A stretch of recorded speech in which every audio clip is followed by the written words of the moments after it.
Goal, nation's leading institute.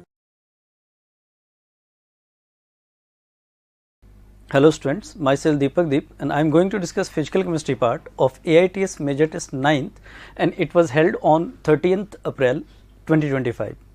Let's start with first question and it is question number 1 itself. Question number 1 is calculate the pH of an aqueous solution of 1 molar ammonium formate assuming complete dissociation. Ammonium formate जैसा कि आप जानते हैं बच्चे, it is salt of weak acid and weak base. तो weak acid और weak base के pH का फॉर्मूला होता है pH is equal to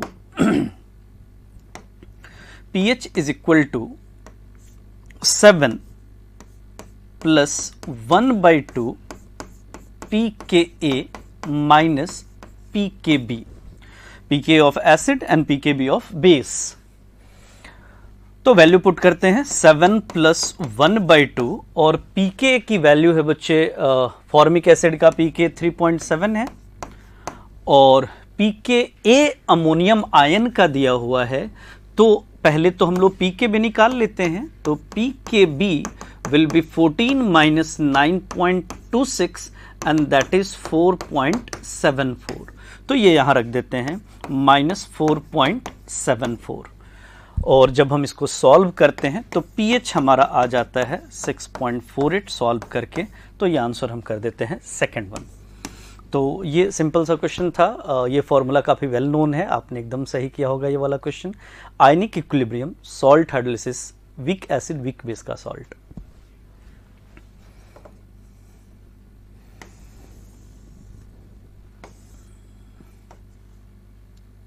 question number 1 के बाद क्वेश्चन नंबर 4 देखें आप बोर्ड पे. For a first order homogeneous gaseous reaction A gas 3b plus C करके दिया हुआ एक रिएक्शन है. इनिशियल प्रेशर ए का अगर पी है, टोटल प्रेशर अगर पीटी है, तो आपको रेट कांस्टेंट का एक्सप्रेशन चाहिए फर्स्ट ऑर्डर के लिए. ठीक है, हाईलाइट किया इन सब बातों को. ये रिएक्शन है A gas, result is 3b gas and C gas.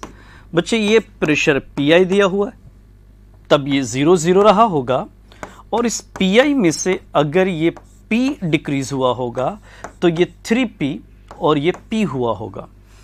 According to question P T is the P total and P minus P plus 3p plus p हमें दिख रहा है ये. तो ये लिखा जा सकता है कि पीटी जो हुआ ये बराबर हो गया, इन सब का जोड़ पी कैंसिल हुआ तो पी प्लस 3p हो गया, पी प्लस 3p. तो यहां से अगर हम p निकालें तो it will be PT minus P by 3. ये साइड कर लेते हैं और k का एक्सप्रेशन लिखेंगे तो it will be 2.303 by t log और initial pressure of A divided by T time के बाद वाला प्रेशर. तो इनिशियल प्रेशर पी था और टी टाइम के बाद पी माइनस पी था, तो इसकी जगह पी रखा माइनस और पी की जगह पे ये रख दिया P T minus P divided by 3. तो अगर सॉल्व करें तो ये 3p और Pt माइनस पी अगर ओपन होगा तो ये हमारा प्लस हो जाएगा और ये 3 ऊपर चला जाएगा. तो ये समझ में आता है कि ऊपर हमारा हो जाएगा कितना भाई 3p और नीचे 3p और p 4p माइनस pt. तो आंसर विल बी थर्ड. आप करके देख लीजिए, ये सिंपल सा कैलकुलेशन. ये 3p और ये p 4p माइनस pt और ये 3 ऊपर चला जाएगा. तो फोर्थ का आंसर हमारा थर्ड हो जाता है. ये भी सिंपल क्वेश्चन था, केमिकल काइनेटिक्स का, फर्स्ट ऑर्डर का, एनसीईआरटी बेस्ड है. आपने ये प्रैक्टिस में किया होगा. एनसीईआरटी में आपको कराया जाता है gaseous phase first order reaction में कॉन्सेंट्रेशन की जगह प्रेशर भी आप लिख सकते हैं.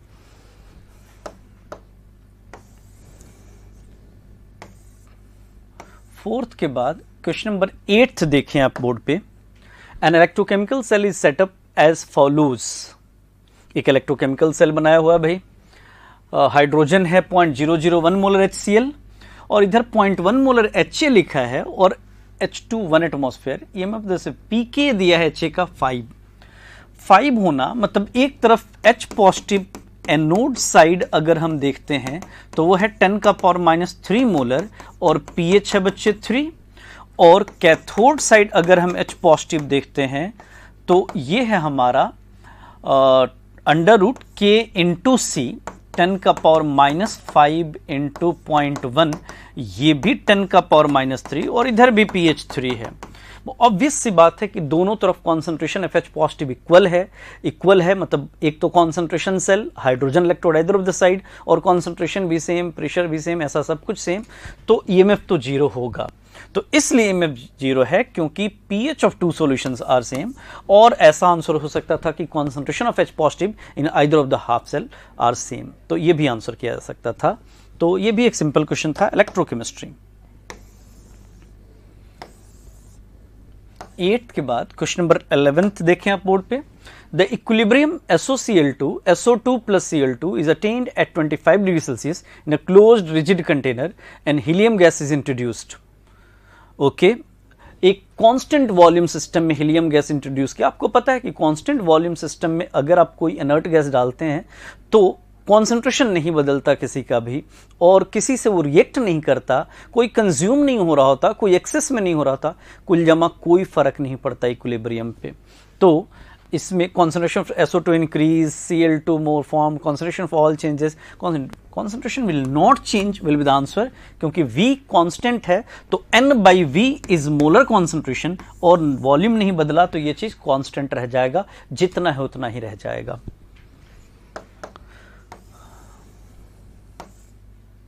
क्वेश्चन नंबर 11 के बाद 17th देखें आप बोर्ड पे।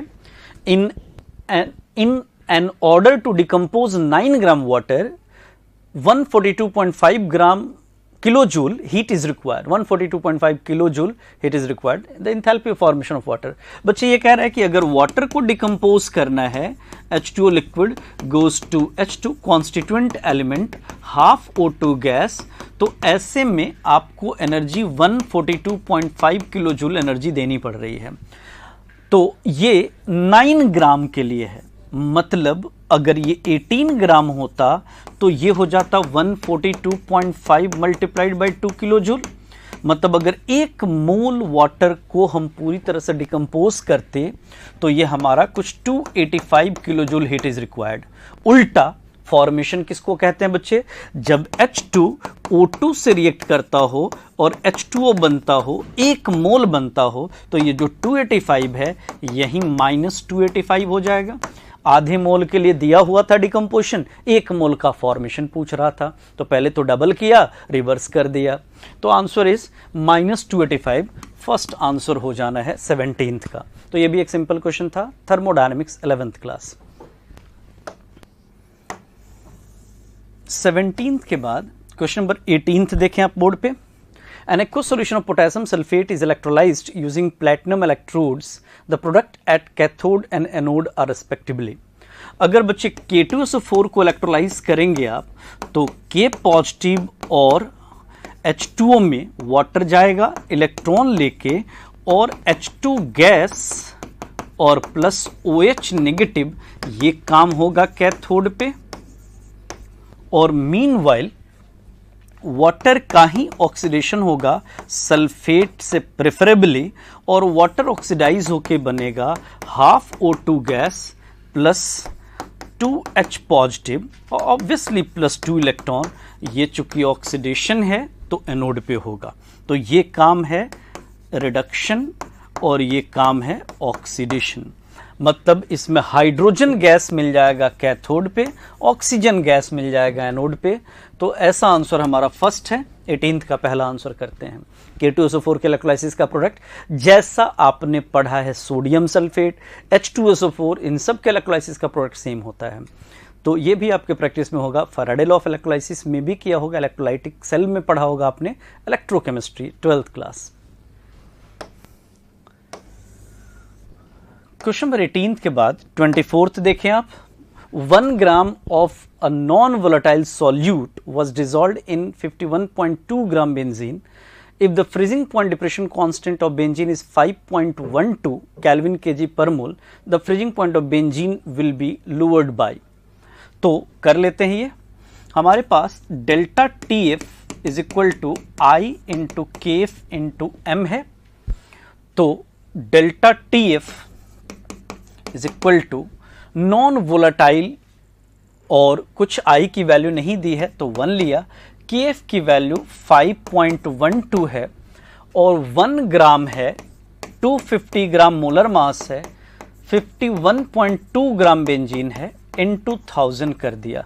250 से ये 4 टाइम्स कैंसिल हुआ और 5.12 से ये 10 टाइम्स कैंसिल हुआ, तो डेल्टा टीएफ आपको सॉल्व करके आ रहा है बच्चे 0.4। तो 0.4 kelvin will be the answer, third answer. ये भी सॉल्यूशन कॉलिगेटिव प्रॉपर्टी का एक सिंपल प्रॉब्लम था। होप आपने ये भी सही किया हो। आसान क्वेश्चन, कैलकुलेशन भी आसान है, न्यूमेरिकली भी टफ नहीं। क्वेश्चन नंबर 24 के बाद क्वेश्चन नंबर 25 देखें आप। An amount of 0.3 mole SrCl2 is mixed with K3PO4, 0.3 mole K3PO4, maximum moles of KCl। एक स्टोइकोमेट्री बेस्ड क्वेश्चन, SrCl2 को रिएक्ट करा रहे हैं बच्चे हम लोग पोटेशियम फॉस्फेट से, डबल डिस्प्लेसमेंट टाइप की रिएक्शन, पोटेशियम क्लोराइड और प्लस स्ट्रोंशियम फॉस्फेट बन जाएगा Sr3PO4 होल ट्वाइस। बैलेंस किया तो 3 SrCl2 6 KCl और ये 2 हो जाएगा हमारा, तो ये बैलेंस्ड इक्वेशन हो जाएगा। अब अकॉर्डिंग टू बैलेंस्ड इक्वेशन अगर इसका 3 मोल होता तो 2 मोल से रिएक्ट करके और Sr3 KCl का मोल 6 बनता। इसके बारे में बात नहीं करी है, हम लोग भी KCl ही देख लेते हैं। तो भाई ये तो स्टैंडर्ड डाटा है। अब इसने दिया कितना, तो ये तो 0.3 मोल दिया है और इसका भी 0.3 मोल दिया है। आपको पता है इसके 3 के लिए 2 चाहिए, तो 0.3 के लिए 0.2 चाहिए, ये कहीं ज़्यादा है, मतलब ये लिमिटिंग रिएजेंट हो गया। और लिमिटिंग रिएजेंट हो गया तो 3 से अगर 6 बनता है तो 0.3 से 0.6 मोल बनेगा। तो यूनिटरी मेथड लगा के हम कर सकते हैं कि जी 3 मोल से बनता है 6 मोल, तो 0.3 से कितना बनेगा। एकदम सिंपल सा कैलकुलेशन और आपको आंसर मिल जाएगा। तो answer will be 0.6 mole, first answer. 25 का पहला आंसर करते हैं हम लोग। क्वेश्चन नंबर 25 के बाद 27 देखें आप बोर्ड पे। 1 mole each of A, B and 3 moles of C and D are placed in 1 liter flask. If equilibrium constant is 4 for the reaction, then equilibrium concentration of A and C will be in the ratio। चलिए, ऐसा reaction है A plus B and result is C plus D। Okay, तो ये है 1 mole each A and B and 3 moles of C and D। Okay, equilibrium constant 4 है, इसका K की value 4 है। बच्चे हम देख रहे हैं कि Q की वैल्यू जो है वो 9 आ रही है। 3 इंटू 3 एक्चुअली सॉल्व करके देख लेते हैं। ये था हमारा A plus B, result is C plus D, और ये 1 था, ये 3 था, तो इसका Q हमारा आ रहा है 3 इंटू 3, 1 इंटू 1 9, और K दिया हुआ है इसका 4। तो हमें दिख रहा है कि Q जो है बड़ा है K से, मतलब इक्विलिब्रियम बैकवर्ड शिफ्ट होगा। तो बैकवर्ड शिफ्ट करा देते हैं, और बैकवर्ड शिफ्ट में हमको दिखता है कि ये 3 माइनस एक्स, ये 3 माइनस एक्स हुआ होगा, तो ये कहीं 1 प्लस एक्स और ये भी 1 प्लस एक्स हुआ होगा। तो 4 इज इक्वल टू, ये कॉन्सेंट्रेशन अगर हम बराबर ले लें तो C की कॉन्सेंट्रेशन मल्टीप्लाइड बाई D की कॉन्सेंट्रेशन डिवाइड बाई A की कॉन्सेंट्रेशन मल्टीप्लाइड बाई B की कॉन्सेंट्रेशन। तो कह सकते हैं बच्चे C और D बराबर है, तो ये C की कॉन्सेंट्रेशन का स्क्वायर डिवाइड बाई A की कॉन्सेंट्रेशन का स्क्वायर लिख सकते हैं, क्योंकि A और B बराबर है। तो लिखा जा सकता है कि C की कॉन्सेंट्रेशन बाई A की कॉन्सेंट्रेशन 4 का रूट 2 हो जाएगा, और इसने A एंड C बोला है, तो A बाई C जो हो जाएगा बच्चे, ये 1 बाई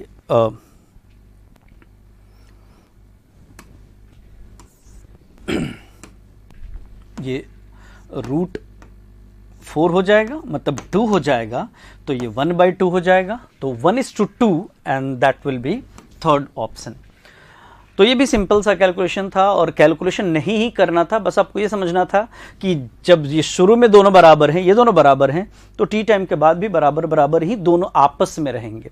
तो रेशियो लेने में एक्स स्क्वायर वाई स्क्वायर करके भी कर सकते थे आप, आसान सा कैलकुलेशन। क्वेश्चन नंबर 27 के बाद आप 30 देखें बोर्ड पे।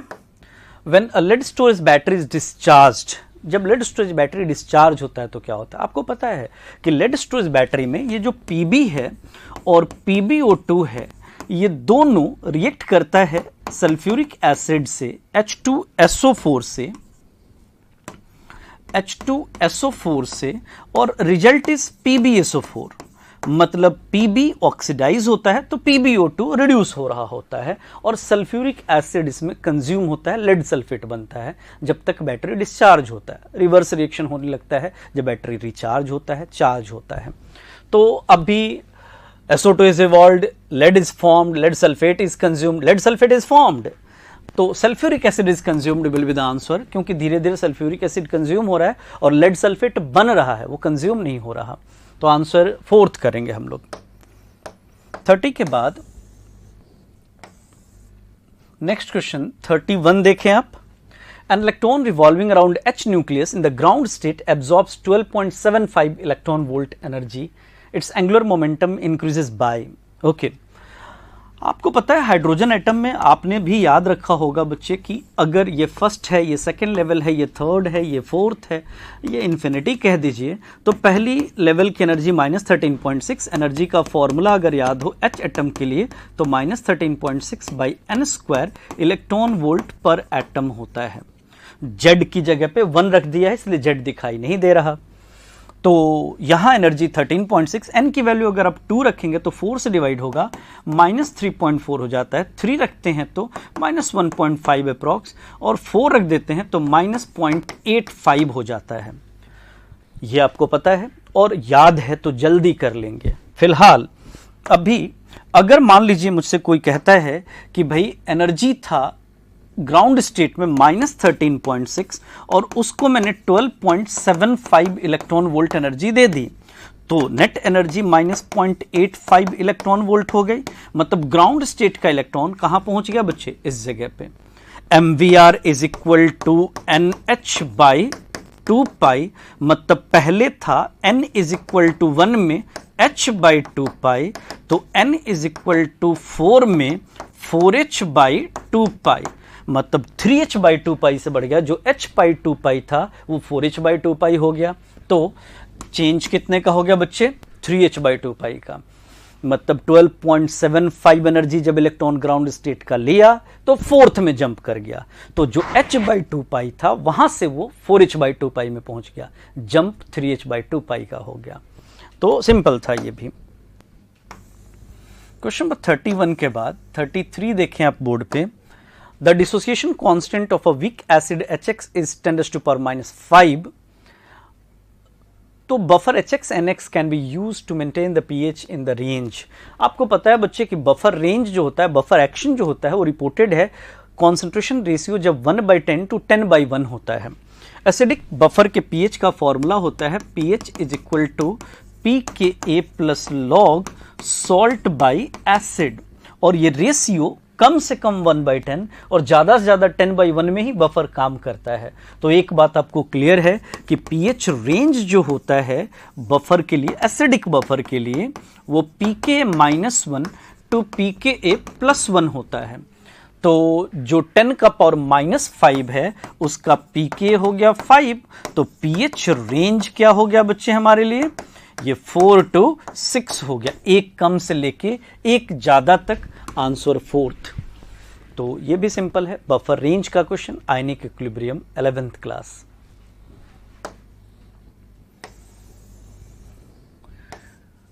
क्वेश्चन नंबर 35 देखें आप। The rate of disappearance of nitrogen is 2.8 gram per litre per second when it reacts with hydrogen to form ammonia. इस रिएक्शन के लिए दिया है। आप देखें बच्चे कि अगर ये 28 ग्राम डिकम्पोज होगा तो इसका मोल में पूछा है, तो ये 2 मोल अपीयर होगा। तो अगर ये 2.8 ग्राम डिसअपियर होगा तो ये 0.2 मोल होगा, तो इसका मतलब आंसर विल बी 0.2 मोल पर लीटर पर सेकेंड। एक का मास और दूसरे का मोल से रिलेट कर लिया। अब बैलेंस्ड इक्वेशन में देख सकते हैं 28 ग्राम नाइट्रोजन के लिए ये 2 मोल अपीयर हो रहा है। तो अगर ये 2.8 ग्राम पर लीटर पर सेकंड से डिसअपियर हो रहा है तो ये 0.2 मोल पर लीटर पर सेकंड से अपीयर हो रहा है। ऐसा आंसर कर सकते हैं। तो answer will be 4th।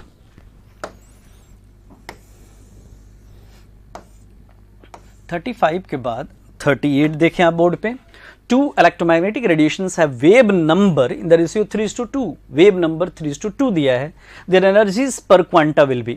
Energy जो होगा पर क्वांटा बच्चे E बराबर होता है h न्यू के, बराबर होता है hc बाय लैम्डा के, मतलब h न्यू बार और c रहने सकते हैं, मतलब energy directly proportional to nu bar कह सकते हैं। This is wave number. तो wave number is reciprocal wavelength 1 by lambda को कहा। तो आप देख लीजिए जो रेशियो वेव नंबर का वही रेशियो एनर्जी का होगा, मतलब 3:2 itself will be the energy per quanta, क्योंकि energy directly proportional to frequency, inversely proportional to wavelength, directly proportional to wave number.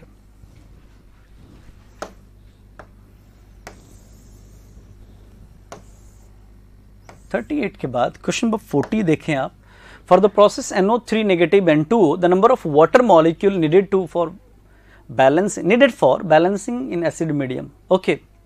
NO3 negative को रेडॉक्स बैलेंसिंग करना है बच्चे। N2O 2NO3 कर देते हैं, 2 नाइट्रोजन है तो ये +5 में है, ये +1 में है, तो 10 और ये +2, तो इसका मतलब इसमें 8 इलेक्ट्रॉन का हुआ गेन। 6 है हमारे पास इसमें ऑक्सीजन, इधर 1 है, तो 5 वाटर जोड़ना होगा और 5 2 जा 10 हाइड्रोजन, तो इधर 10H पॉजिटिव ऐड कर देते हैं। तो देख लेते हैं 2 नेगेटिव 10 नेगेटिव और 10 पॉजिटिव 0 चार्ज, इधर 0 चार्ज है, मतलब 5 वाटर मॉलिक्यूल मुझे जोड़ना पड़ा, वो भी राइट में। तो 5 वाटर मॉलिक्यूल राइट में जोड़ा है, तो ऐसा आंसर 3rd बनता है। रेडॉक्स बैलेंसिंग सिंपल क्वेश्चन, और वो भी हाफ रिएक्शन का बैलेंसिंग है, इलेक्ट्रॉन मेथड से आप कर सकते थे, ये भी आसान क्वेश्चन। क्वेश्चन नंबर 40 के बाद क्वेश्चन नंबर 44 देखें आप बोर्ड पे। At 298 Kelvin, delta H is given is -16 for the reaction. The molar heat capacity are given and the temperature at which delta H will be 0. ऐसा पूछा है कि कब एंथैल्पी चेंज 0 होगा, मतलब किरचॉफ्स इक्वेशन जैसी बात कर रहा है। Delta H1 is -16 kilo joule, delta H2 वो 0 चाहता है, T1 अगर उसका 298 केल्विन है तो वो T2 जानना चाहता है। हमारे पास फॉर्मूला है बच्चे कि पहले तो डेल्टा Cp पता कर लेते हैं। इस प्रोसेस का डेल्टा Cp कितना आने जा रहा है, heat capacity of product CH4 + CO, CH4CO 36 + 30, 36 + 30 और -50, तो ये आ गया 36 से 66 - 50 16 जूल पर मोल पर केल्विन। और आपके पास रिलेशन है कि delta H2 minus delta H1 T2 minus T1 is equal to delta Cp। Use करते हैं, डेल्टा H2 0 चाहता है क्वेश्चन, ये -16 किलो जूल है, तो 16,000 कर देते हैं इसको। और T2 वो चाहता है आपसे, T1 की वैल्यू 298 है और ये 16 है, तो T2 minus 298 will be 16,000 by 16,000, तो T2 हमारा आ जाएगा 1298 केल्विन। ये इक्वेशन बच्चे बहुत इंपॉर्टेंट है आपके लिए अभी के लिए। इसी इक्वेशन से हमारा क्वेश्चन, इसको किरचॉफ्स इक्वेशन कहते हैं, एंथैल्पी चेंज का टेम्परेचर डिपेंडेंस। मतलब delta H2 is the enthalpy change at T1, T2 and delta H1 at T1, delta Cp is the heat capacity of the process। तो ये था आपका physical chemistry on the whole. Hope आपने ये paper बहुत अच्छा किया हो। Thank you so much.